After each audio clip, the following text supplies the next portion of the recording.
you have to also redefine what success is for you constantly. In the beginning, success to me was I didn't have to call Chase, the back of Chase Bank, which I've memorized that number, to make sure I had enough money in my bank account to like go out. And then success was, oh, we're all splitting the bill, but I didn't need that much. Okay, I can do that now. And then success was I didn't have to have a roommate.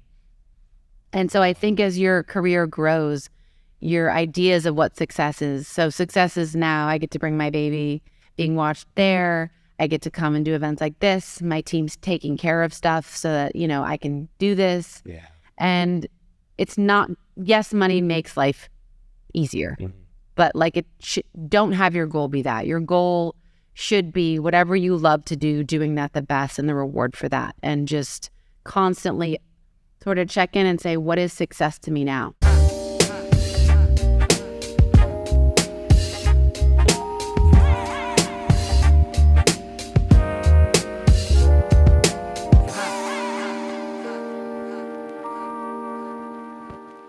So there were two accounts that I saw on social. There's Rebecca Minkoff, blue check, and then there's Becky Minkoff. Yeah. Is that the same? Is this both you?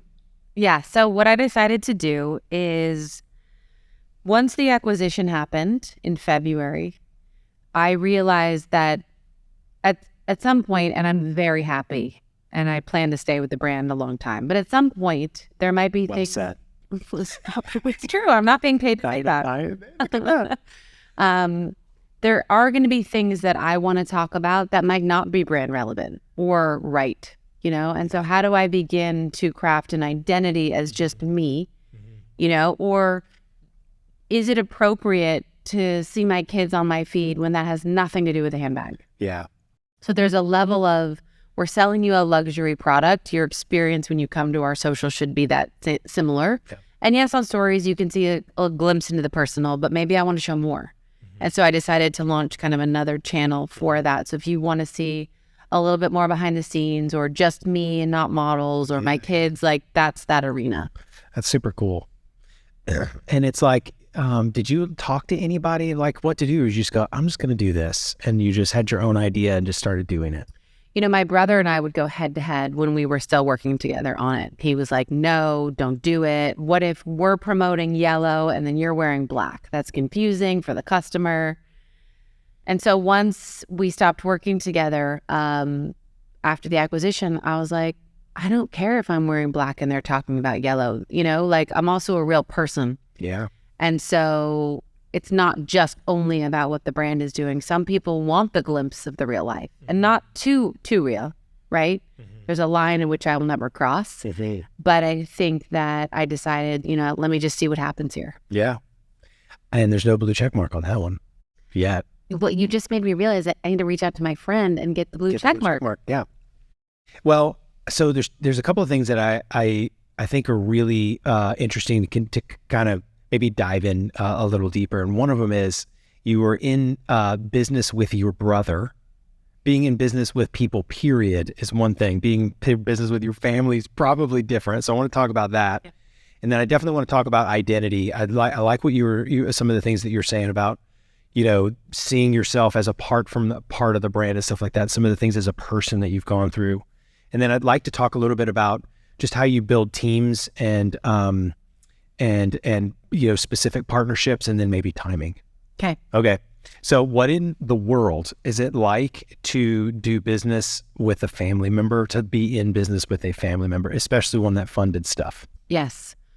I would say that the first couple of years, we both really stayed in our lane and we worked really well in our lanes. And then as he began to learn more about my side and I learned more about his, the sparks would fly. Because I think that when you're working with someone, either you're married to or you're related to, you'll say stuff that you'd never say. Yeah. Like I have a co-founder on the Female Founder Collective side, and there's a level of just manners that you just observe with each other. That doesn't happen when you're related. And as things change and evolve and grow, you really have to get, like, he would sometimes, if I was gone all day, I don't know what he thought I was doing, like seeing double features. So I'd be like, oh, I met with this person, I went here, and then I did this photo shoot. And I was like, do you want daily updates about what I'm doing? Because I'm literally not shopping or like having lunch. Yeah. But that was something he needed. So I was like, fine, at the end of every week, I'll send you all the great things I did, because it saves you from worrying that we're not equally working as hard on this thing we built together. So I think I encourage founders, what do you need and want? Both sides share it. And then as things change and grow and evolve, you have to do that. Yeah. And then most importantly, our former president would figure out things about each of us that she would sort of stoke a fire unknowingly between us to make each other question each other. So you just really have to watch out for that third person in the mix, because it was like we were a triangle, she was very valuable to us and the company's growth. And it was just these little things, oh, her maternity leave is really generous, and then that would be like, right? You're not working. I'm like, I have the wound the size of a football healing me, just like, but that would come from her and her needling. So I think have a keen eye for those people that are trying to separate, and take apart a partnership. That is a really, I'd say, astute observation, right? Like the CMO that you had, right, that wanted you to basically not exist. Mm-hmm. And then, you've got a president who is weaponizing both of you. Yeah. What are some anchors that maybe you agreed to, or maybe I don't know, commitments that you made to one another that would either unpack those things, or when they would happen over time and you knew they would happen, what were some of the things that you would do to try and to reveal those things and be like, hey, did this person ask this? I would do just that. So I won't say her name. Let's call her Mary. Okay. That's not her name. Got it. I'd be like, Mary just said that you said this. Is that true?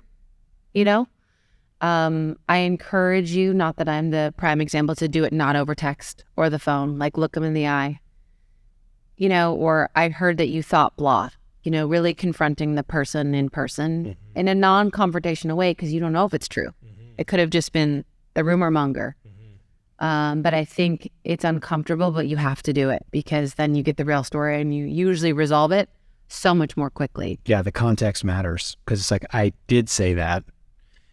And if I have a moment to tell you what was around that, I can tell you that, because I think I could see how you would be frustrated or maybe hurt by this one phrase. Let me give you that, right? Yep. Oh, that's good. I would say I've been in business with a couple of people, and it's definitely really, really hard to do with any other individual, much less a family member. Mm-hmm. So like, kudos to you to be able to do that. What is, like, if you were talking to you, or your brother 10 years ago, what would you say now with what you know now? What advice would you give them? That each of us are going to face challenges and unprecedented stress, and the person you don't take it out on is your partner. Mm-hmm. And that both are going to make huge mistakes. Mm-hmm. But you accept responsibility for your mistakes, and you don't target the other person who's in the rowboat, filling the bucket. Yeah. And I think both of us didn't always do a good job of that. All right. So one of the things that I think is the hardest parts about doing business is it is a team sport. Yes. And, when you hire somebody, you're inviting them into your thing, and it was your brand, like your name is on the door, on the, on the tags, all that kind of stuff. And so what are some of the things that you learned along the way? Like, give us a hiring miss. I know you told us the one about the CMO, which is good, but what are some early hiring misses that you had, and what was a hiring like? We nailed it with that. And what were the sort of distinct differences between maybe the methodology or some things you learned along the way? I think in the beginning, you don't have a lot of money to pay people if you're bootstrapping, and you're almost hiring anyone who's willing to get in there and I'll do anything. And then as you get more sophisticated, you're like really looking at the resume and the experience, and do they have it? And then sometimes you're hiring based on their experience. And then they get into the job and they're like, oh, I don't do that. Oh, I'm sorry. Now that's, that's Side of my my job description. Mm-hmm. And what I found is the people in the beginning that were just excited and like, oh my God, we're building Ren. You need to go ship? I'll go do that. Like, Yeah. is who you actually still want to hire. They might need to have a little bit more experience, but I would rather have that person than anyone who's like, I just push papers, or I'm really great at managing up and my team hates me. Mm-hmm. So I definitely look for that sort of hunger in the eye. And then I spent a lot of time naively, I think in the early years, being like, this is a family. We're going to all be here together. And then people leave. And at first it's devastating. Or you have to fire someone and you're like, oh, wait, I thought we were a family. I thought you were in this as much as me. No one's ever going to be in it as much as you unless they own as much as you, or they get paid what you make, or they're a partner. And so you have to sort of let your skin get thick enough to be able to handle that. And then I wanted to go through this phase where I was like the mother figure, like, oh, something wrong, come cry to me. And then I'd go meddle between those two people. And I thought it would make our culture amazing, and it didn't. It just made it like a finger pointing culture. Oh, wow. And I think that the advice that I got from another fellow entrepreneur, and he's in fashion, he was like, you are paying these people to show up. You're taking money out of your pocket and giving it to them. If they don't make your life easier or help you lay more bricks, no amount of I'm trying, well, I'm working on it, none of that matters. They either get the job done or they don't. And they may get better and bigger, or they don't, and then they go fast.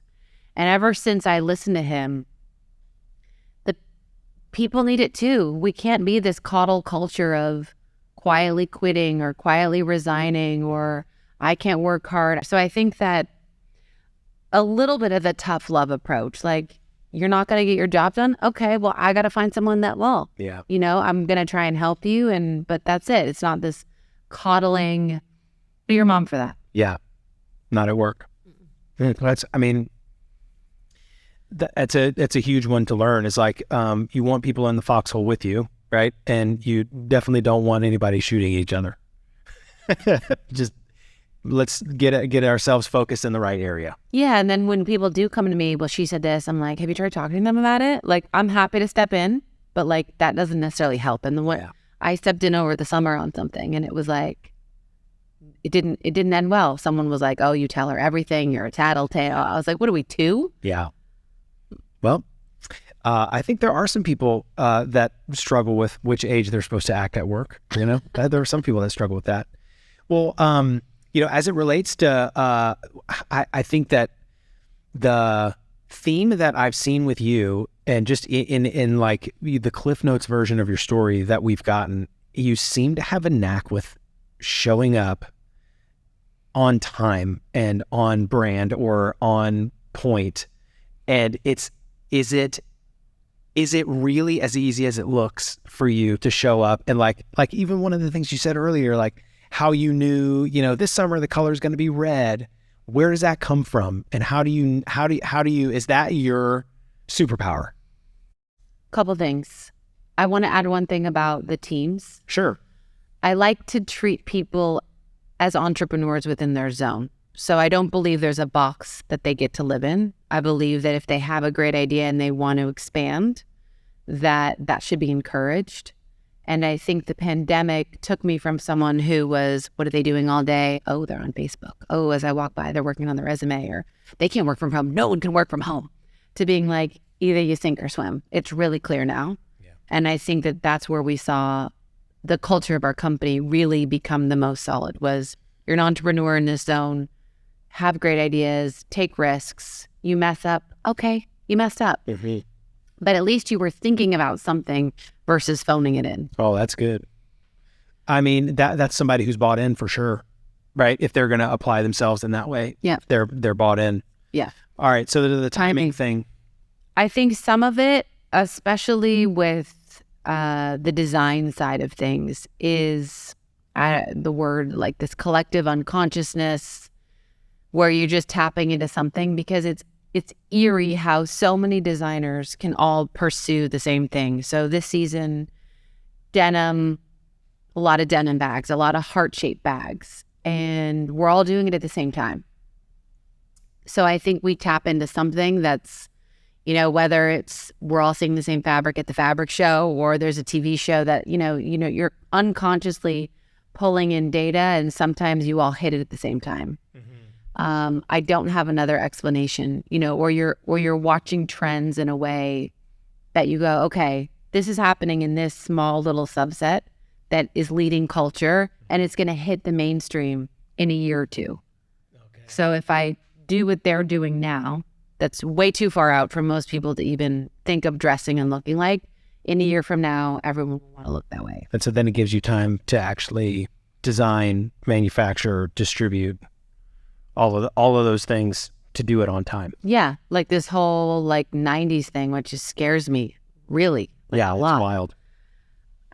I just can't believe it's back. And I'm like, I live that. I don't want to do that again, but it's there. And so, you saw it in a TV show last year. You saw the beginnings of it with certain types of performers that were popular, gaining popularity again. You're like, okay, I guess we're going to wear a Juicy Couture sweatsuit again. Yeah. It's going to be cool. It's going to happen.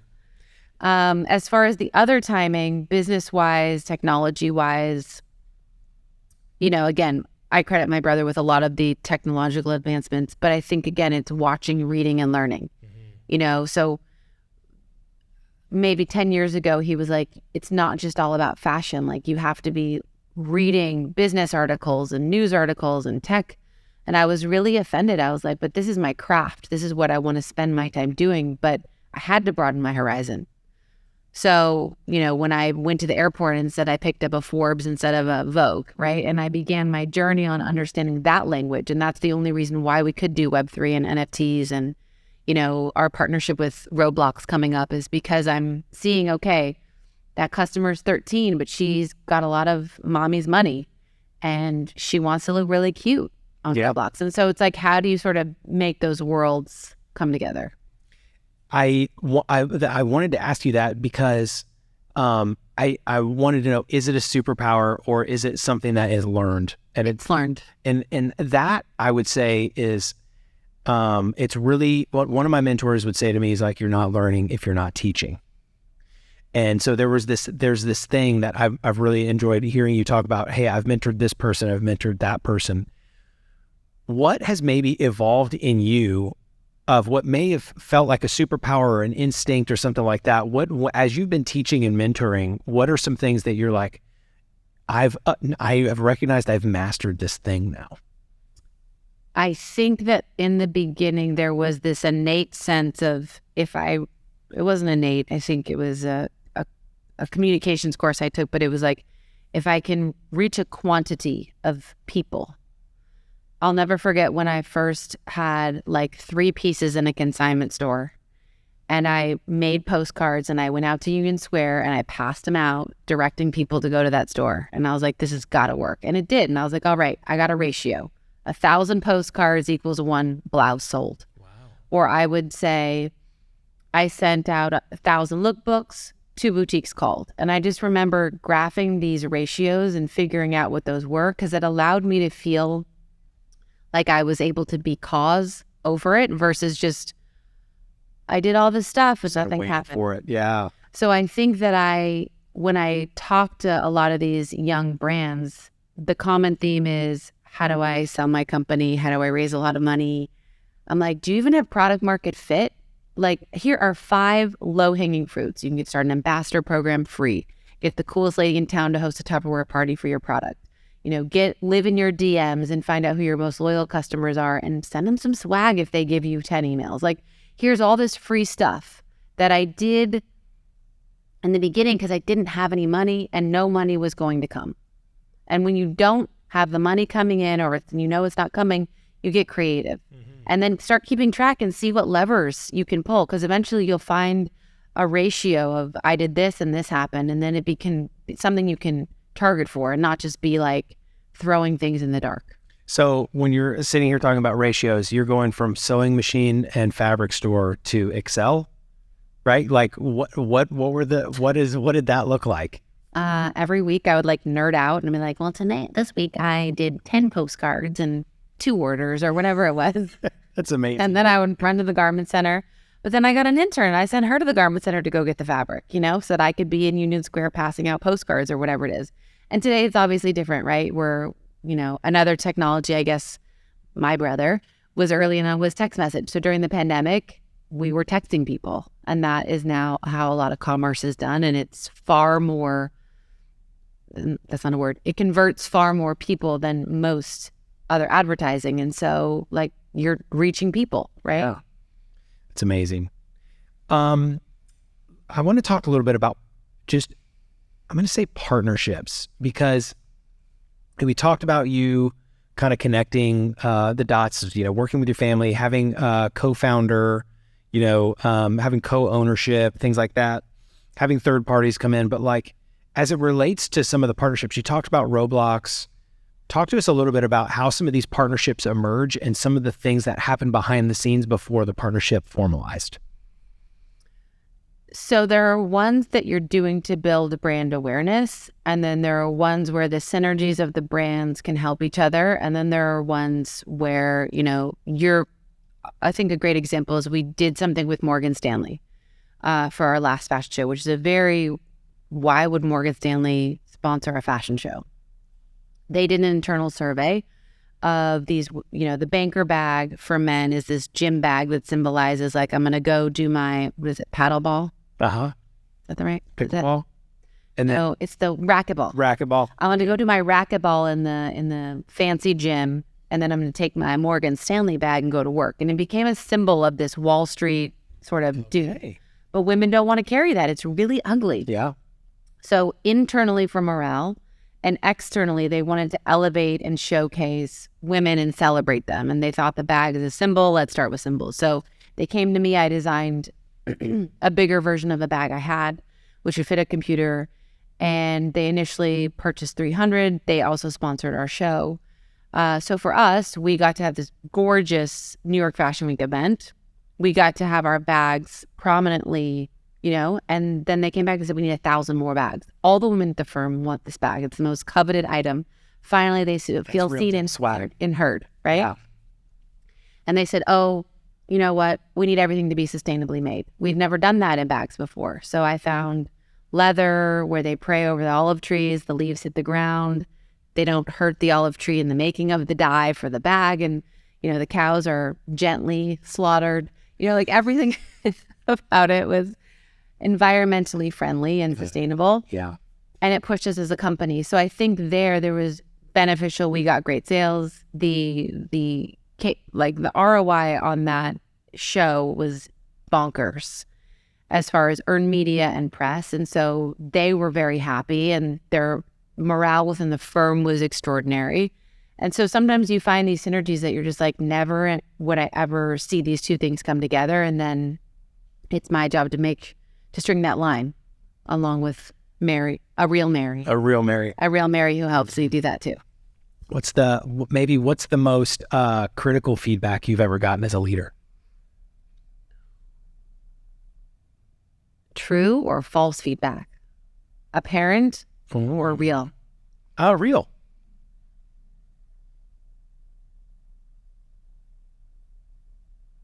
Okay. Former said CMO. Enemy number one. We didn't give this person a name. No, we didn't. Yeah, Jeanette. Oh, poor Jeanette's everywhere. It's a not so common name. She came up with her marketing, whatever, this is what the brand is, and this is what we're going to say to people. This is what it means. And at that point, every buyer that walked into our showroom, I had to read it out to them, and I had to believe it as if it was mine. And I did such a good job of faking it, but I hated that I had to do that. And I hated that we had this whole campaign around it. And my brother was like, you're not really feeling it. And he was right, but I was doing a damn good job of pretending. Yeah. And I think you're I have become an actor during this process. I was. And I had to talk about it in media interviews and our Fashion Week activation. And I was like, oh man, I'm cringing inside, and he can see that. And then maybe no one else could, but he's like, you need to live and breathe and feel it. And I couldn't get there. And I was like, I never will. Wow. So did you stop? Did you just continue? I continued until she departed, and then I was like, this thing's going away. Painting over that. A manifesto. It's a manifesto. It was the brand manifesto. Oh, that's, you know, I would say that that's probably, we're going through one of those right now. And I don't know how much torque that I'm putting on the business by trying to create a sort of a catalytic phrase of things that really would mean something to us. But I mean, when you originate something new and they're listening, man, this isn't us, you know? Right. So trying to figure those out as a marketing person is really hard. It's not easy. Yeah. And you always have like a target on your back, you know, like this person, how much value are they actually adding? It's like, you know, but I think that, you know, what are some of the things like when you sort of get or give criticism, what are some of the things that you do along the way to kind of either prepare the person or prepare yourself? Oh, that's good. I think that someone I had to give critical feedback to recently, I was afraid to because they're so valuable to me in the company that I don't want to offend them or upset them. And they work so hard. And then they started acting a little bit like more demanding. And I was like, want to give you it all, can't right now. And so I have to temper my feedback with, I don't want to offend them or hurt them because they're giving it everything. Yeah. But their expectations are out of line. Oh, yeah. So I had to say it in a way of like, you're incredible at this. Here's the laundry list of things you kill it at. But this is not normal to expect this. And I think it helped that I called another person who has a similar role. And I was like, what are your expectations of your job, your equity, your pay, you know? And I was able to come to the meeting and say, she's way above you and this is where she's at. So for you to expect more, you know, is not totally normal, as awesome as that is. Yeah. So I think it's a lot of validation with real life examples so that you can, sometimes you have to bring someone back to earth. Yeah. And you got to do it with empathy. Yeah. Right? Because they're people too, and they're doing the best they can with the information that they've got. Right. Yeah. And then there are ones that are failing, like when we fired a girl who was not working out, she was like, I have great relationships here. And I was like, no, you don't. You know, or I was doing a great job and I'm like, fail. Here's where you fail. Not to upset her, but I was like, I want you to see that this is not. There's some evidence. Yeah. And you're not going to succeed in another job if this is what you think success is. Wow. Well, the thing that I you know, the name of your book, Fearless, right? How did that come about? Like why'd you pick that title and sort of what made you kind of like bite off an endeavor like that? Oh man, well I didn't know there was a pandemic coming when I signed the book deal. But I thought again, I want to try something new. It didn't necessarily fall into my lap, but it was a far easier process to get a book deal than for maybe Joe off the street. Yeah. And what came down to it is a consultant we had on the PR side many years ago. It was like the eve of our first fashion show where we were opening it up to the public and using influencers, which they were, even though they were slightly respected, it was like, oh, you'd never have one in a show. It's for models. And I was like, are we doing the wrong thing? And I was really struggling. And like, I don't know. My brother was like, we're absolutely doing the right thing. And this consultant said, let's go back. Every time you tried to follow the pack and be the darling of Vogue or attempt even just to get Anna to even admit you exist, you failed. She still doesn't know you exist. And it's okay. Look, your business. And he pointed through enough examples where we took these really big risks and it was great versus trying to do what everyone else did. Mm-hmm. And when he gave me enough examples, I was kind of like, take the parachute off, let's jump. Who cares? You know, so it doesn't work out. We've had failures, right? There was the time where we had a Twitter feed at our show. The hashtag went viral, and then you might have seen some nude images that you were not expecting in front of 1,300 people. Like, that's a failure, but we learned from it, right? Yeah. And thank God that wasn't my idea, it was my brother's. Oh, geez. So I think that now when I look at risks, it's exciting. I get adrenaline from taking the risk versus what if this doesn't work? So what if it doesn't work? You know, like the what have I got to lose attitude. Yeah. So that's why I have the name Fearless. It doesn't mean you're not scared. You don't read the book And then you're like, I'm no longer scared. You're still scared, but you're like, I'll do it anyway. Right? As long as you're not doing one of those things that like gets you canceled, don't approach that in a fearless manner. Yeah. Don't approach getting canceled. Have a healthy respect for what could cancel you. Yeah, the comedians are learning that now. It's for comedians. Or M&Ms. Yeah, it's true. This is true. I mean, everybody's learning lessons, I guess. And, it goes back to generations, right? I mean, there's a different generation doing their thing now. Well, so you've gone, I'd say let's talk about shoes. Okay. Right? So there's a relaunch happening with shoes. We were launching, So during the pandemic, we took a little break. We sort of pulled back from retail. We just had a small selection available on our e-commerce.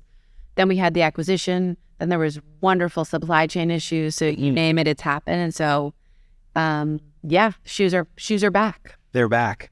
What would you say has been the most challenging sort of fashion piece to be consistently successful with? I would say that apparel is, because a bag and a shoe fits any shape. And you get into apparel and it gets very personal. Mm-hmm. I have a big chest, I have a big stomach, I have a big butt, my thighs, like all the things that a woman doesn't like about herself or want to show. Or again, a bag can fit on anyone's arm. Certain clothing cannot. So I think that that's been the most challenging, is who are you going after? And yes, you could be inclusive, but you have to have I close my eyes and I go to Rebecca Minkoff for what? Is it the leather jacket? You're not coming to me to buy a t-shirt, because you can get that for $2. Yep. So what is that item that she goes, okay, this is who I want to put on? And so I think that's been our most challenging, I guess, if you will. So what are some of the things that are some core messages that you hope to have your work on that side of your life to really sort of illuminate to girls and women, either in business or just in life? No one's handing you a silver platter, and no one's going to say it's okay.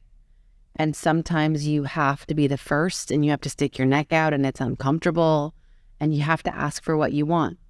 No, I sometimes make these analogies, like no one's going to sit there to the woman who, I guess because I had just had a baby, it's on my mind, a woman who's lactating in a meeting, be like, oh, is it your time to pump? You should go do that. No one's going to give her that, right? Yeah. She has to be like, hey guys, here are my hours. Here's my time. This is what I need. Can we make this work? Mm-hmm. Or a raise or whatever it is, right? Or I've stayed late 5 nights this week. Happy to do that, but I got to get to my kid's game. So I think that you have to ask for what you want and be I know it's cheesy, like be the change you seek. Yeah, that's a lot of what you talked about is about setting boundaries and expectations, right? And if you have sort of done the first part of what you said, is that nobody's going to do it for you and you're going to do the work. And then there's things that you need, right? Or there's a boundary you need to draw. You got to ask for it. You have to draw it yourself. Right. You got to represent yourself or advocate for yourself. Yes. And I would say that you can go too far with it, right? We had an employee who didn't have childcare. And I was like, I'm sorry, like you have to have childcare for your kid if I'm paying you to work. Yeah. So sometimes those can, these days, get a little bit, with remote work, get a little amorphous. Yeah. Great word, by the way. Amorphous. Okay. Well, that's good. Well, I think one of the other things that I'd like to maybe end on is, you as a woman, as a mother, and as an entrepreneur, you've talked a little bit about some of the struggles as it relates to, identity, finding yourself. You had the sort of like, I had the 3-month sabbatical and, the wondering of whether I have it, still, and things like that. How have you sort of landed on, maybe the chapters of who you are? How have you sort of landed on your, sort of the identity piece, after some of the struggles that you've probably been through? I think sadly some of this comes with age, that you can become finally okay and confident in something because you've been doing it for so long. Mm-hmm. So I would say that as you said, I was mentoring these young women just starting out, and I can roll off to you in my sleep 5 marketing ideas that you could do that are free. Or I could tell you what's wrong with your product. And so there's a confidence level with, let's just say, product or marketing and PR that I feel good in. Mm-hmm. But I think there's always areas to grow, whether it's being, just better at business. What an interesting thing happened before the acquisition. I was involved in all the struggle of the business and the day-to-day and the profit and the loss. New company comes in and I'm like, wait, you don't need me in that meeting? And what? Like, there's so much I'm not a part of. And I was like, I think I'm going soft in business, right? I gotta find something to keep me in the thick of sales, EBITDA, all those fun things, because now I just have to worry about PR, marketing, and design. And I didn't live that life for this long, So I think it's that. And then, other times I still feel like a kid at the candy store. Like, I got invited to this. I can't believe they want me. I had a phone call this morning. I guess I can share it. I was asked by, go with me on the journey here. I'm ready. A stone company to design like a stone as art. And it was going to be me plus 2 like legitimate interior designers that are famous. And those people were taking too long. And I came up with, I thought, an incredible presentation. Uh-huh. And they're like, we're just going to go with you. And you're going to be at Design Week and this dinner and this. And I was like, can I be in the room as the same people that like, their whole careers are about being part of Arc Digest's 100. And here I am with my thing. And I was like, I can't believe that they asked me to do this. And I was like, shut up. You deserve this. You have an eye for something. They recognize it, and stop that. Wow. And so I do that a lot. And this whole imposter syndrome. Yeah. Just pretend. Yeah. Just if you don't feel that way, just, on the outside, I think you do a lot of that. It'll come. The confidence will come. But don't not take something or not do something because you don't feel you're valuable. Man, that's really powerful. I did the do it anyway with the imposter syndrome. I think that's really great advice. It's like, they're in a lot of ways, like your circumstances are feedback for you, and it's like, if you're getting invited to these things, there's probably a good reason. And you're like, you know what? I'm going to be a part of it. I'm going to lean into it. I don't know if I'm the best for this, but I'm going to give it a shot, right? What have I got to lose? Yeah, I mean, one of the rules in my book is sometimes you're just the last man standing that determines your success or not. It's just everyone else is like, I'm out, or I'm taking too long, or, I need my whole team to weigh in on this idea. Like, I was like, here's some ideas. Do you like them? Let's do it. Wow. That was really well said. I don't know if we can top that one, just being the last person standing. That's pretty awesome. Well, I would say there's been so much, I'd say, really practical, gritty, helpful things that you've said that I really hope that you get and continue to have the platform that you have to be able to tell these things, because there's a lot in you, and I can tell you're like, I don't know if this is great or not, but we're just going to throw it out there. And it's just like, it's so good. Really, really powerful. But I do have some rapid fire questions that I'd like to ask. Yes. All right. What designer inspired you the most? Alexander McQueen. When I was growing up, a Hanukkah present was considered a magazine subscription. And the artisticness of his designs were always like, wow. And I would never compare he's in another genre, but like, just that was just like, wow, you could look at something so beautiful. Yeah. Wow. What apps are on your home screen right now on your phone? Oh gosh. Well, I hate it when people have more than like 2 swipes. So everything is on my one home screen. In lots of folders. Okay, yes. All right. But Instagram, calendar, my photos. There's a lot of photos of my new baby only in my photos. Yeah. Yeah, there you go. You buy the extra gigs, on your plans. Yep, terabytes. Okay. Well, what trait, if you were to describe yourself in one word, what trait would you use to describe yourself? Just one. Just one word. Hold on. It's a good word and I'm blanking on it. Come back to me. I'm going to get it. It's going to come from... I totally was going to guess. What? Fearless.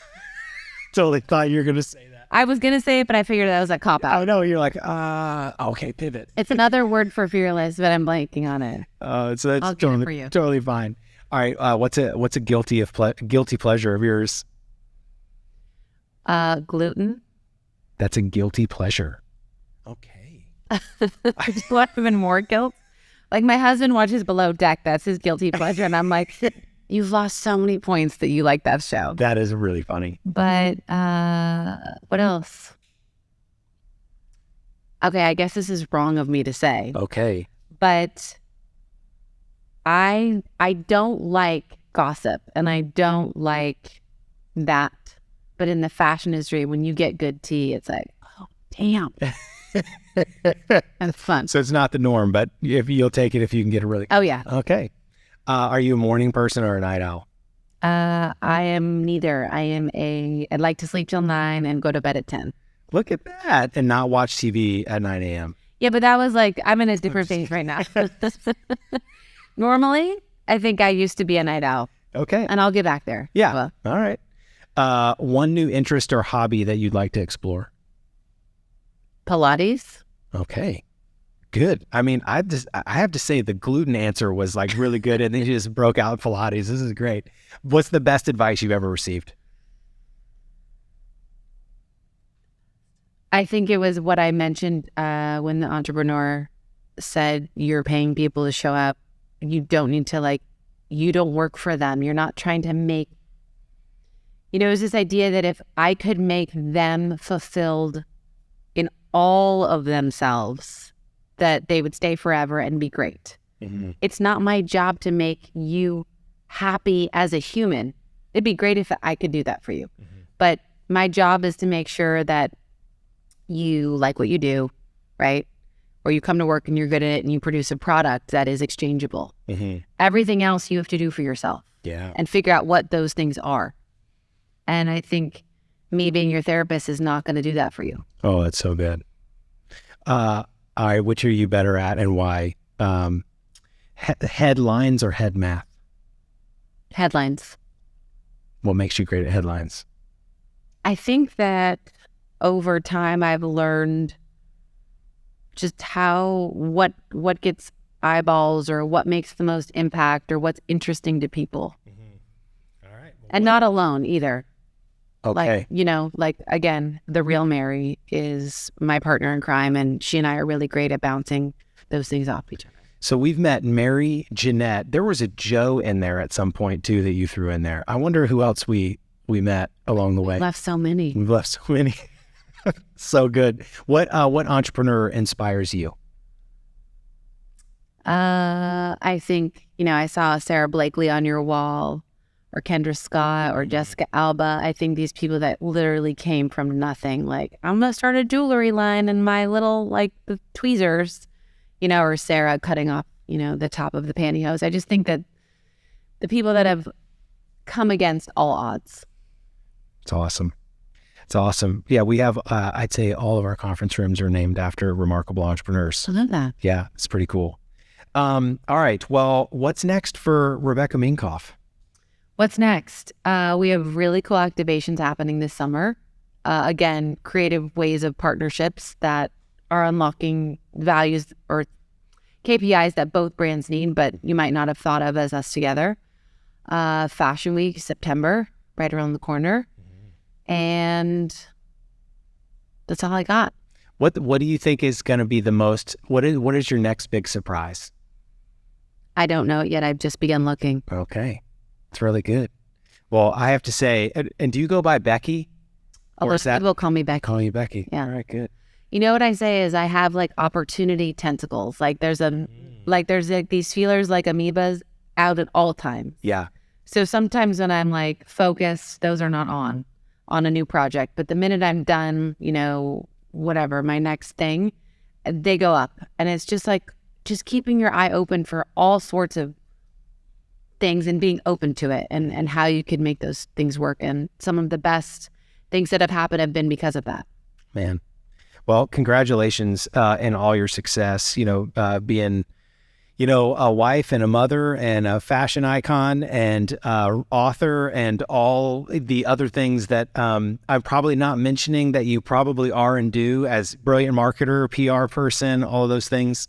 It's been incredible to sit and chat with you. And I've got a lot of respect for the work that you've done and the work you continue to do. And just thank you for coming. Thanks for having me. Yeah, Can I say one more thing, which you can edit to somewhere else? Is that you have to also redefine what success is for you constantly.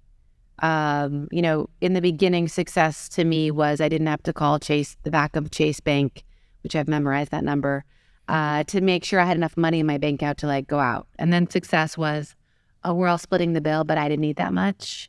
Okay, I can do that now. And then success was I didn't have to have a roommate. And so I think as your career grows, your ideas of what success is. So success is now I get to bring my baby being watched there. I get to come and do events like this. My team's taking care of stuff so that, I can do this. Yeah. And it's not, yes, money makes life easier, but don't have your goal be that. Your goal should be whatever you love to do, doing that the best and the reward for that. And just constantly sort of check in and say, what is success to me now? Stop checking emails on weekends. Just because those are the little rewards that help power you to keep going versus just money in a bank account. Really well said. Really well said. Thank you so much for sharing all of your wisdom and being here with us. Thanks for having me.